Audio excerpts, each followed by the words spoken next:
Retour en plaine à Muret, près Toulouse, où le garde des Sceaux faisait étape aujourd'hui. Il poursuit son tour de France du travail pénitentiaire, appelant les entreprises à faire travailler les détenus. Ophélie Lepivert, Thierry Villéchier.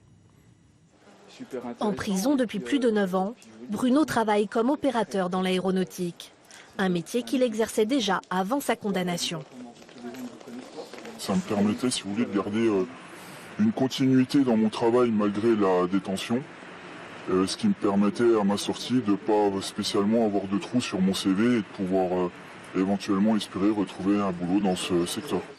À la prison de Muret, 65% des détenus exercent une activité, un chiffre bien au-delà de la moyenne nationale de 31%. Le garde des Sceaux veut monter ce taux à 50%. Le travail en soi, c'est quelque chose qui est valorisant, qui est gratifiant surtout pour toute personne, quelle qu'elle soit.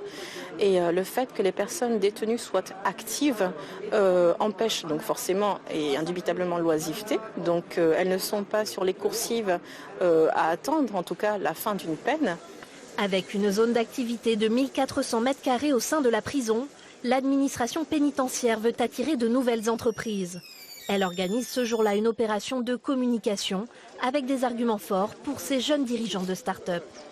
C'est intéressant de pouvoir voir dans quelle mesure on pourrait nous aussi s'intégrer dans cette dimension du travail pénitentiaire et faire travailler des détenus pour avoir un impact positif aussi au niveau social. C'est une découverte, on ne connaissait pas, on ne l'avait pas envisagé, on l'envisage dorénavant. Et oui, au niveau rémunération, il y a un avantage.